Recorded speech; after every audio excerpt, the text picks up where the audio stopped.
You get some kind of sick pleasure from torturing other people? I mean, yeah, okay. So Michelle and I did make up some lame story. We only did it because we wanted you to treat us like human beings. But you know what I finally realized? I don't care if you like us, because we don't like you. You're a bad person with an ugly heart. Are you ready? Yes, drop the microphone. You may remember Mira Sorvino as Romy in the 1997 hit comedy Romy and Michelle's High School Reunion. The Oscar-winning actress is now guest starring in the new season of StartUp on the streaming app Sony Crackle. Sorvino plays Rebecca Stroud, an NSA agent who's trying to take down the founders of a darknet site being used for illegal activity. In this clip from the new season, Stroud is accused of freezing the assets of the company that she's hoping to shut down. You know as well as anybody that this whole thing has to hold up in federal court. Well, sort of, kind of. But, you know, they could remove the order and you'd still have problems. Not with me, of course. More like the DEA, maybe. You know, with those friends of yours down in Little Haiti who are still buying and selling arms and narcotics through the same company for which you currently serve as CEO. I may not have a back door, but with your boys, I have a place to start looking. She's looking, too. Mira Sorvino is also a prominent figure in the Me Too movement and Time's Up and joins us at the table. Mira, welcome. We'll talk about that in just a sec. But I want to talk about your character because I was reading the writers and producers spent months trying to come up with the right person to play Rebecca Stroud. And that when you expressed interest, they were thrilled. What drew you to her? Because you described her as a strange cat. She's bizarre. She's a little lonely. She has OCD. She has a Southern accent. You read it and said, I want to do her. Why?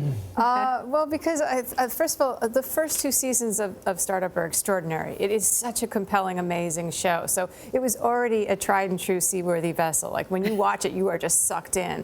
But I really enjoyed the writing for her because she's bizarre. She's kind of broken and trying to hide her broken edges without that much success. As you see, she doesn't really have an easy time making eye contact with people. She eats the same meal every day from the same fast food place. And what is that meal? What is that meal? It's a kind of like a chicken burger, and if the bun isn't quite right, and she has to straighten the edges of the paper. And, Yes, exhausting. She won't sleep in her bed. She sleeps on the couch in the hotel, and it's too short for her, and that's the only place she'll sleep. But for her, Mother USA is the only family she has. Yes. And she will do anything that she believes is in our country's self-interest, including lie, cheat, steal, kill. But she thinks it's for a good reason.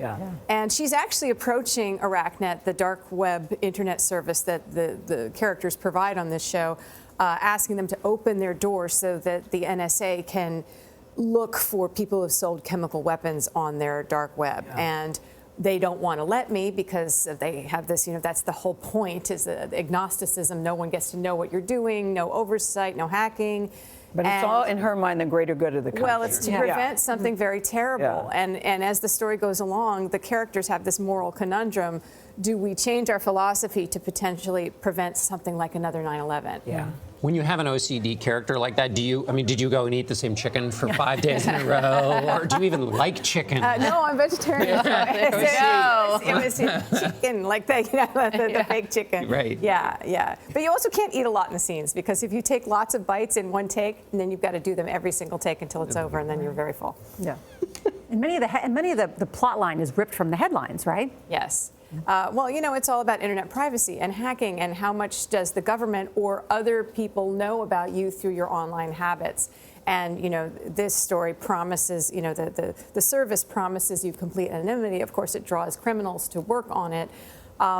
But, you know, I think it's very timely with hacking, with influencing, with foreign agents influencing us through Facebook, et cetera. You know, it's very timely. Mira, you were one of the first people to come forward to level charges against Harvey Weinstein. Was it a difficult decision for you to make? And Yes, I'm sorry I'm laughing. It was so difficult. That's why I'm laughing. It was very hard. No, I'm not trying to be funny. Was it difficult? It was super difficult. It was one of the hardest things I've ever done, actually, because it put publicly something that was intensely private and painful for me. And but talk about greater good, though. What has come out of that? Is where I was going. I could not have imagined that I would be joined by a chorus of like-minded people from around the world who would raise their voice and say, "Me too," and "Time's up," and "We want change." And you know, that solidarity and that discovering that so many people have been victimized out there by sexual misconduct, abuse, violence, rape, that we are, as Tarana Jean put it the other day, Tarana Burke, she said that, you know, we're a constituency. We, the survivors of sexual assault and harassment and abuse, are a constituency. And don't you think it's affected politics today? Absolutely. And we demand better now because the status quo is not working. It's not okay that statistically 1 out of 3 women will become a victim. We think it's higher than that because most people don't report. And so now we're looking to change laws, and we're looking to vote for candidates who have our best interests at heart. If you're not going to perform in such a way that protects and promotes our interests, makes it a safer, more meritocratic, equitable world for everyone, and protects us from sexual violence and punishes perpetrators, then we don't want to vote for you. And you've been very active in California, changing laws in California. Yes. We got 3 very strong laws passed this year. I and a group of other people worked very hard to get this hashtag Take the Lead slate of bills passed. And we're ending corporate ability to fold in surreptitious legal language in contracts that gets people to sign away their rights to disparage, even if something criminal is done to them and it's true, and they're giving up their rights to claim. It's going to educate everyone working in the state of California with 5 employees or more. And that's what you're doing in your spare time. Congratulations on the new series. Yeah. Thank you. Mira, I think what you've started, really, by speaking out a year later now. Thank you. Thank you. Well, we're only just getting started, but it's unstoppable at this point. Yeah, nice to have you here. Thank you. Mira Sorvino, thank you. And StartUp is available to stream now on Sony Crackle.